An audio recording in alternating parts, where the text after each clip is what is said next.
Hey everyone, welcome back. Today I wanted to talk about Wolfsbane potions.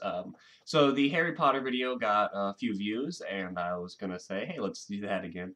So today I wanted to talk about the Wolfsbane potion in general. Once in Harry Potter, and then once in the real world. So that's why we have the mythology of it today. So in Harry Potter, it's used as a cure for lycanthropy. Semi-cure anyway. Lupin can't actually prevent himself from turning into a werewolf, but the Wolfsbane potion keeps the werewolfism at bay.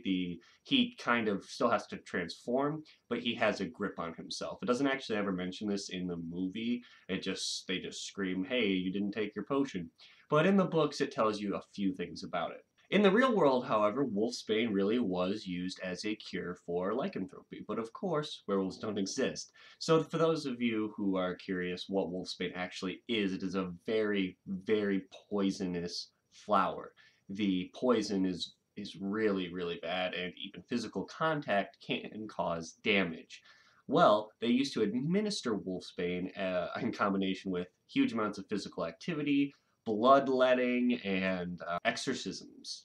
So the combination of all of these things would most often than not kill the actual patients.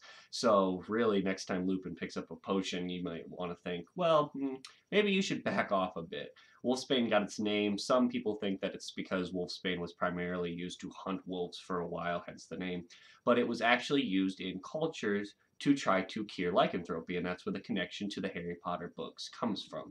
Obviously, in Harry Potter, they have magical items, magical remedies, so you could argue that, well, the potion works there because they also can throw, I don't know, giant's toes into it. I'm sure they don't actually use that, but that's a common example from like Dungeons and Dragons. And they are able to do things with it that we couldn't normally do. But wolfsbane potions were real.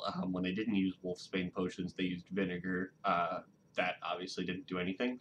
But the actual people that were believed to be werewolves were downing these potions more often than not. If that didn't kill them, the rigorous exercise or bloodletting that they also did to them would eventually kill them. So not many of the patients made it through this. A few other things I wanted to mention about Harry Potter. And the connection about this sort of thing is that while they do mention wolfsbane as one of the ingredients, they don't mention any of the other ones. All they do is say that wolfsbane is in it.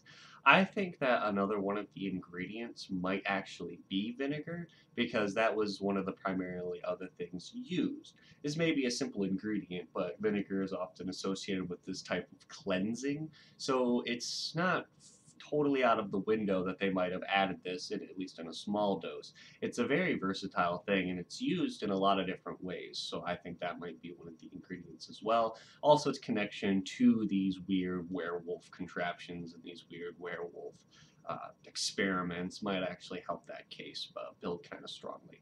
I just thought that the potion thing was interesting, and I also thought that the fact that it was actually killing most of the patients would make them stop, but of course not. For those of you who don't know, werewolves actually became kind of like a Salem witch trial thing for a very long time.